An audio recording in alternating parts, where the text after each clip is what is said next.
नमस्कार, मैं अमित और आप देख रहे हैं आंखें न्यूज 24। आइए नजर डालते हैं आज के महत्वपूर्ण खबरों पर। नीतीश मंत्रिमंडल की बैठक पटना में समाप्त, कुल 8 एजेंडों पर लगी मोहर। छात्रों पर बरसे शिक्षा विभाग के अपर सचिव के पाठक, कहा ड्रेस में आओ नहीं तो नाम काट देंगे। जदयू के राष्ट्रीय अध्यक्ष ललन सिंह ने कहा भाजपा की साजिश नहीं चलने वाली। प्रशांत किशोर का बड़ा बयान, कहा नीतीश कुमार में अगर दम है तो कह दे कि लालू परिवार भ्रष्टाचार में लिप्त नहीं है।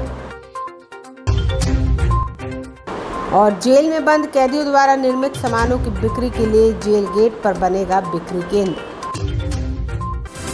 अब खबरें विस्तार से। इस खबर के प्रायोजक हैं Lohianagar mount Carmel High School, Gyansthali High School और एलएमसी कम्युनिकेशन। राज्य सरकार के कर्मियों का प्रमोशन से संबंधित है, उस पर निर्णय हुआ है। आज मैं उसके बारे में सभी को जानकारी देना चाहूँगा। राज्य सरकार अभी तक जो व्यवस्था थी, माननीय सर्वोच्च न्यायालय में जो मुकदमा चल रहा था और स्टे लगा हुआ था, उसके कारण से राज्य सरकार सभी जो कर्मचारी और पदाधिकारियों को कार्यकारी व्यवस्था के रूप में अपने ही वेतनमान में प्रभार देती थी। इसका मतलब ये है कि जो जूनियर इंजीनियर थे वो कार्यपालक अभियंता की चार्ज में थे अपने ही वेतनमान में। कार्यपालक अभियंता कुछ मामलों में अधीक्षण अभियंता के और चीफ इंजीनियर के भी चार्ज में थे अपने वेतनमान में।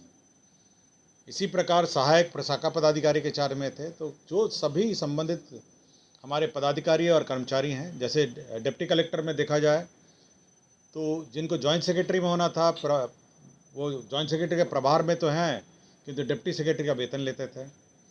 तो राज्य सरकार ने यह निर्णय लिया है कि एक नियमावली गठन की गई और इस पर मंत्रिपरिषद में स्वीकृति दिया गया। अब ये निर्णय लिया गया कि अब उच्चतर पद धारक लोक सेवक को उच्चतर पद का वेतनमान और सभी सुविधाएं दी जाएंगी। मतलब अगर वो डिप्टी सेक्रेटरी हैं किंतु जॉइंट सेक्रेटरी का कार्य कर रहे हैं तो जॉइंट सेक्रेटरी का उनको वेतनमान भी दिया जाएगा और उनका जो भी सुविधा जॉइंट सेक्रेटरी होगी। अगर जूनियर इंजीनियर है वो कार्यपालक अभियंता का चार्ज में है तो कार्यपालक अभियंता का जो प्रमोशन के माध्यम से, अब कार्यपालक अभियंता के माध्यम से अगर कार्यपालक अभियंता का प्रमोशन के पद पर हैं तो उनको वेतनमान दिया जाएगा। व्यवस्था ये की गई है क्योंकि मामला अभी भी आरक्षण से संबंधित जो प्रोन्नति में आरक्षण का संबंध मामला अभी भी सर्वोच्च न्यायालय में लंबित है। उसके आलोक में उसको ध्यान में रखते हुए राज्य सरकार ने जो सारे पद हैं उसमें से 16 और 1% जो अनुसूचित जाति और जनजाति के जो पद हैं उसको अलग पहले कर ले लिया जाएगा। इसका मतलब है कि अगर 100 पद हैं, 100 पद किसी वर्ग में हैं तो 16 पद उसमें से हटा लिए जाएंगे और 1 पद अनुसूचित 16% अनुसूचित जाति का और 1% अनुसूचित जनजाति का, जो 17 पद हैं उसको पहले हटा लिए जाएंगे। मतलब कि आपका 83 पद बच जाते हैं। अब इस 83 पद में जो सामान्य रूप से जो प्रमोशन होता है वो कार्य किया जाएगा और उसके पश्चात यह देखा जाएगा कि हर वर्ग में, हर लेवल पे, जेई में, एई में या जॉइंट सेक्रेटरी में, डिप्टी सेक्रेटरी में या सहायक में, प्रशाखा पदाधिकारी और अन्य सभी वर्गों में यह देखा जाएगा कि जो अनुसूचित जाति और जनजातियों का जो रिप्रेजेंटेशन है वो उचित है या नहीं, उपयुक्त है या नहीं है। मतलब कि जब आप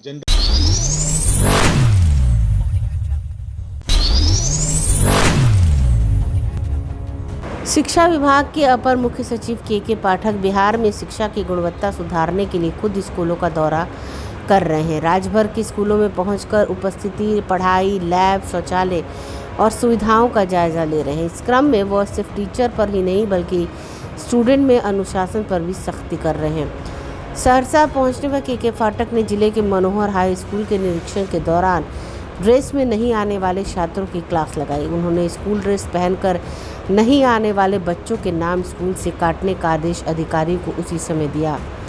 मनोहर हाई स्कूल में एक क्लास में पहुंचे के पाठक ने इस बात पर आश्चर्य और आपत्ति जताई कि एक भी विद्यार्थी ड्रेस में नहीं है। सबसे पहले उन्होंने बच्चे से पूछा, आप लोग आर्ट्स में हैं या साइंस में? फिर कहा कि ड्रेस में क्यों नहीं आए। तो बच्चे खामोश हो गए। इस दौरान मौजूद प्रिंसिपल ने कहा कि बार बार कहने पर बच्चे स्कूल ड्रेस पहनकर नहीं आते। केकर पाठक ने इस पर आश्चर्य जताया। इसके बाद वे खुद छात्रों को समझाने लगे। कहा कि आप लोग अब से ड्रेस में आइए, यह स्कूल है, ड्रेस में नहीं आए तो परीक्षा में बैठने नहीं दिया जाएगा, न क्लास में आने दिया जाएगा, ये लास्ट वार्निंग है। अब बोल कर जा रहे हैं प्रिंसिपल साहब को कि आप नाम काटेंगे। क्या आप लोग मॉल में आए हैं, सिनेमा हॉल में या बाज़ार में घूम रहे हैं? उन्होंने कहा कि 12वीं तक हर हाल में ड्रेस में आना होगा। जब डिग्री कॉलेज में जाएंगे तो जो मन सो पहनो। यहाँ तो ड्रेस में नहीं है, कुछ लोग बनियान में आ गए हैं, कोई बटन खोल के आ गया है, कोई हीरो बन के आ गया है। उन्होंने क्लास में ही प्रिंसिपल को कहा कि जो बात ही नहीं माने उनका नाम काट दीजिए। इससे पहले राज्य भर के स्कूलों में के पाठक की सख्ती के बाद 5 लाख से ज़्यादा छात्र छात्राओं के नाम काटे जा चुके हैं। उन्होंने आदेश दिया था कि जो बच्चे स्कूल रेगुलर नहीं आते उनका नाम काट दिया जाएगा। क्लास से गायब रहने के कारण ही 5,41,000 बच्चों के नाम स्कूलों से काटे गए। इससे पहले ACS ने राज्य के सभी DM को आदेश दिया है कि स्कूल में बच्चे अब ज़मीन पर बैठकर नहीं पढ़ेंगे, उनके लिए बेंच डेस्क का प्रबंध करें। जिलाधिकारियों को लिखे गए पत्र में उन्होंने कहा कि माध्यमिक विद्यालयों में 1090 करोड़ की राशि पड़ी हुई है। वहीं कई जगहों पर प्राथमिक और मध्य विद्यालय में फर्नीचर की कमी के कारण बच्चे फर्श पर बैठने को मजबूर हैं। इसलिए उक्त राशि का उपयोग कर विद्यालयों में शौचालय का जीर्णोद्धार और फर्नीचर खरीद का काम कराएं। ब्यूरो रिपोर्ट, आंखें न्यूज़ 24। जाति आधारित गणना कराए जाने के उपलक्ष्य में JDU कार्यालय में सम्मान समारोह का आयोजन किया गया। कार्यक्रम में JDU के राष्ट्रीय अध्यक्ष ललन सिंह, प्रदेश अध्यक्ष उमेश कुशवाहा, मंत्री विजय चौधरी सहित कई नेता मौजूद थे। JDU के राष्ट्रीय अध्यक्ष ललन सिंह ने कहा कि हम लोग नीतीश कुमार का आभार व्यक्त करते हैं और नीतीश जी का धन्यवाद इसलिए कर रहे हैं क्योंकि बीजेपी द्वारा साजिश रचा गया और अभिमन्यु की तरह नीतीश कुमार ने गणना करवाया। मुख्यमंत्री ने 2 बार विधानमंडल से प्रस्ताव पारित किया और 1931 के बाद जातीय जनगणना नहीं हुई है और किस जात किस समाज के लोग हैं और जब तक जनगणना नहीं होगी तो कैसे विकास होगा। केंद्र सरकार ने नकार दिया तो मुख्यमंत्री नीतीश कुमार ने खुद गणना करवाया और उसके साथ जातीय गणना और आर्थिक स्थिति का भी गणना हुआ। रिपोर्ट प्रकाशित हो गया तो राजस्थान में भी पारित हो गया। अब सभी राज्यों में मांग हो रही है जातीय जनगणना का एजेंडा तय हो, बीजेपी की साजिश नहीं चलने वाली। का हम अभिनंदन करना चाहते हैं कि आपने पार्टी के आह्वान पर, अति पिछड़ा प्रकोष्ठ के आह्वान पर आप इतनी बड़ी संख्या में यहाँ आए। माननीय मुख्यमंत्री और हम सबों के सर्वमान्य नेता आदरणीय नीतीश कुमार जी के प्रति आभार व्यक्त करने के लिए आप सभी लोग आए, इसके लिए हम आपका अभिनंदन करते हैं। हम धन्यवाद देते हैं अति पिछड़ा प्रकोष्ठ के प्रदेश अध्यक्ष धर्मेंद्र चंद्रवंशी जी का, जिन्होंने इतने कम समय में इतनी बड़ी संख्या में अपने साथियों को आमंत्रित किया और आप सब इनके आह्वान पर आए। पार्टी के जो अन्य जिला के सभी साथी हैं, जिला अध्यक्ष हैं, उनको भी हम धन्यवाद देना चाहते हैं कि आप सबों ने अल्प समय में, बहुत कम समय में जो आपको सूचना दी गई, उस सूचना के आधार पर आपने अपने अपने जिले से अपने साथियों के साथ आज आप यहाँ आए। तो इसलिए पार्टी के जिला अध्यक्षों को और जिला के सभी सम्मानित साथियों को, कार्यकर्ताओं को हम धन्यवाद देना चाहते हैं, उनका अभिनंदन करना चाहते हैं। साथियों, आज हम लोग यहाँ आए हैं, एकत्रित हुए हैं इस बात के लिए कि हमारे नेता आदरणीय नीतीश कुमार जी के प्रति जो बिहार में जाति आधारित गणना उन्होंने कराई है, उस गणना के लिए हम उनका अभिनंदन करें, उनका धन्यवाद करें। नीतीश कुमार जी का हम अभिनंदन और उनका धन्यवाद इसलिए करना चाहते हैं कि जाति आधारित गणना कराने का जब उन्होंने निर्णय लिया तो उसमें कई तरह की रुकावटें आई, कई तरह के षड्यंत्र हुए। भारतीय जनता पार्टी के द्वारा साजिश रची गई, भारतीय जनता पार्टी के द्वारा, लेकिन नीतीश कुमार जी ने अभिमन्यु की तरह सारे षड्यंत्र को और सारे चक्रव्यूह को तोड़कर बिहार में जाति आधारित गणना कराकर उन्होंने रिपोर्ट प्रकाशित किया। साथियों, हम सब लोगों की मांग रही, लोकसभा में हम लोगों ने मांग किया, हम लोग सांसदों का 11 सांसदों का प्रतिनिधि मंडल गृह मंत्री जी से मिला माननीय मुख्यमंत्री जी ने 2-2 बार बिहार के विधानमंडल ने सर्वसम्मत प्रस्ताव पास किया।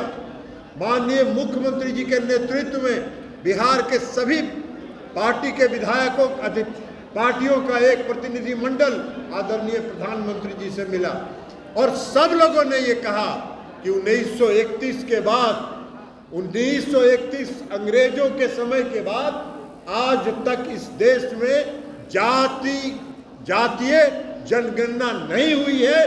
एक बार पता लगाना जरूरी है कि अगर कि किस जात के किस समाज के कितने लोग इस देश में हैं, और जब तक ये पता नहीं चलेगा तब तक आप उसके उत्थान की कोई योजना नहीं बना सकते, और जब तक पिछले पंक्ति में खड़े लोगों का उत्थान नहीं होगा तब तक आप विकसित राज्य या विकसित देश का कल्पना नहीं कर सकते। तो नीतीश कुमार जी का और हम सबों की समाचारों में वक्त हो चुका है एक छोटे से अंतराल का। I am Shalini Singh, principal of Ludhiana Mount Carmel School. Here in our school, we give best education and good environment to our students where they can learn well. We provide here well-equipped lab, well-equipped, well-stocked library. We have here well-trained teacher also. We have a sports playground for cricket, volleyball, football, and also provision for indoor activities. So we have here security system, information and communication technology. So we have all facilities here in our school where students feel comfortable and secure.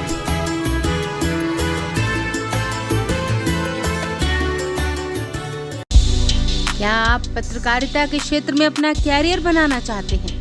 तो आज ही Royal Ashoka Institute of Mass Communication and Journalism में अपनी जगह सुनिश्चित करें। आर्यभट्ट ज्ञान विश्वविद्यालय पटना से मान्यता प्राप्त 100% प्लेसमेंट के साथ royal Ashoka Institute of Mass Communication and journalism नामांकन जारी है।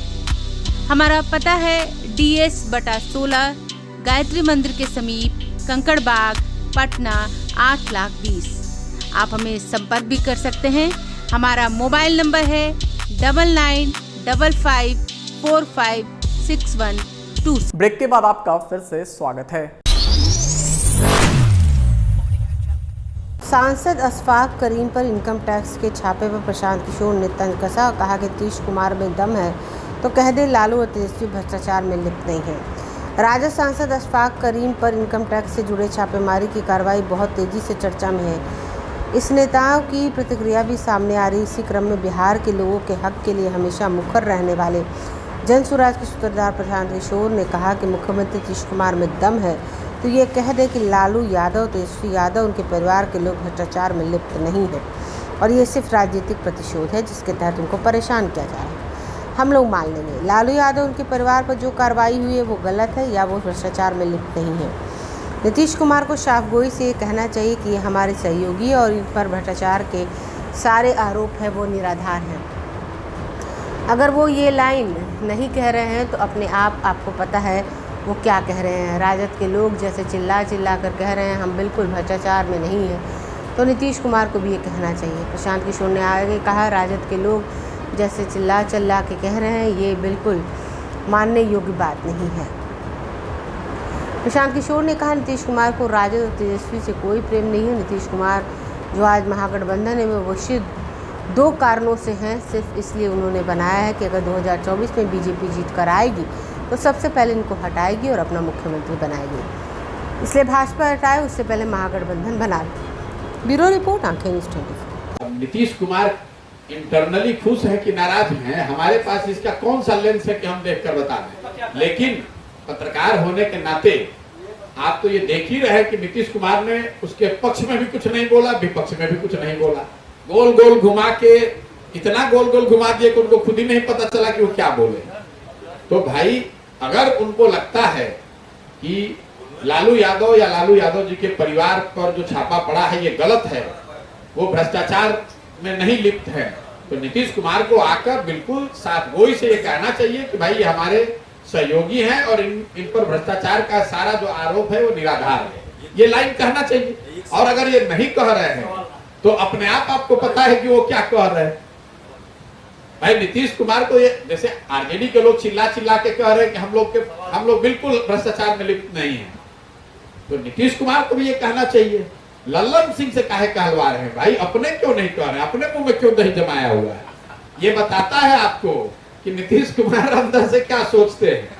अरे भाई, नीतीश कुमार को कोई आरजेडी और तेजस्वी यादव से प्रेम नहीं हुआ है, ये बात मैंने पहले भी कहा है।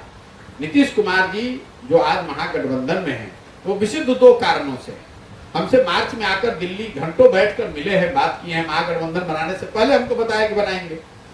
वो सिर्फ इसलिए बनाया है उन्होंने महागठबंधन कि नीतीश कुमार की राजनीतिक समझ ये थी कि 24 में अगर भाजपा देश में जीत कर आएगी तो सबसे पहले इनको हटाएगी और यहाँ पर अपना मुख्यमंत्री बनाएगी। तो इसलिए भाजपा हटाए उससे पहले खुद ही छोड़कर महागठबंधन बना लें तो कम से कम 25 नवंबर तक तो मुख्यमंत्री बने रहेंगे। और दूसरी सोच उनकी ये है कि हमारे बाद, उनको भी मालूम है कि 25 के बाद तो मुख्यमंत्री बनना नहीं है, तो हमारे बाद ऐसी सरकार रहे जो आज से भी बदतर हो, ताकि लोग ये याद करें और कहें कि भाई कुछो कहो कतनो खराब रहे नीतीश कुमार के सरकार एकरा से तो ठीक रहे।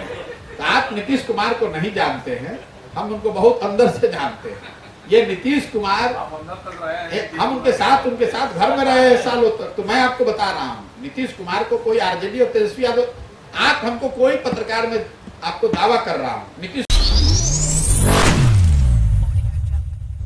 कैदियों द्वारा जेल में बनाई जा रही सामग्री को अब उद्योग का दर्जा दे दिया गया है। इसके लिए बाकायदा मुक्ति ब्रांड के नाम से लोगो बनाया गया है। अब सेंट्रल जेल मोतिहारी में बंद कैदियों के हाथों से बने सामान की बिक्री के लिए जेल गेट के पास एक अस्थायी बिक्री केंद्र खोला जाएगा।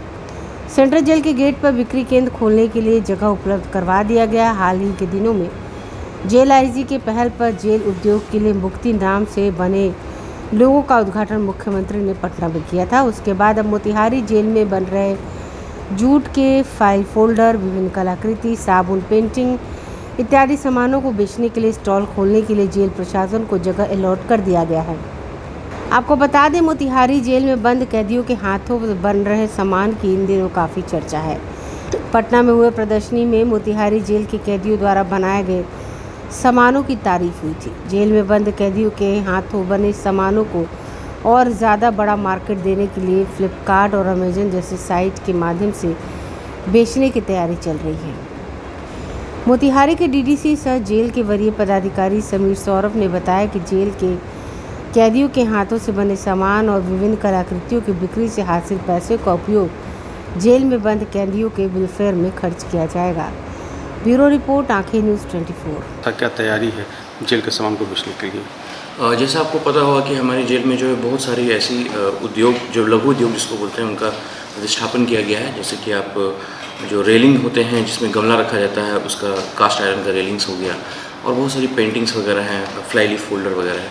तो अब हम लोग एक ये कर रहे हैं कि जेल के बाहर एक पर्टिकुलर स्पेस दे रहे हैं जहाँ पे कि ऐसे प्रोडक्ट्स को हम लोग जो है रिटेल आउटलेट जहाँ पे हम बेच सकें उसको। और दूसरा ये है कि अभी विभाग के द्वारा एक यूनिफाइड लोगो किया गया है, जिसके तहत कि जितने भी प्रोडक्ट्स हैं सबको एक यूनिफाइड ब्रांड के तरह हम लोग उसको बेचेंगे। तो हम लोग का यही रहेगा मुहिम कि यूनिफाइड ब्रांड के तहत हम लोग जो है ज़्यादा से ज़्यादा जेल की सामग्री को ज़्यादा से ज़्यादा जनता तक पहुँचाएँ, और जो उससे जो राशि होगी वो जो जेल में सजावार या संसीमित बंदी हैं उनको उससे फ़ायदा पहुँचेगा। आज के लिए बस इतना ही। ताज़ा खबरों के लिए देखते रहें आंखें न्यूज़ 24, नज़र हर खबर पर। अगर आपने अभी तक हमारे चैनल को लाइक, सब्सक्राइब, शेयर नहीं किया है तो जल्द से जल्द हमारे चैनल को लाइक करें, सब्सक्राइब करें और बेल आइकन को दबाना ना भूलें। नमस्कार। इस खबर के प्रायोजक हैं Lohia Nagar Mount Carmel High School, Gyansthali High School और LMC कम्युनिकेशन।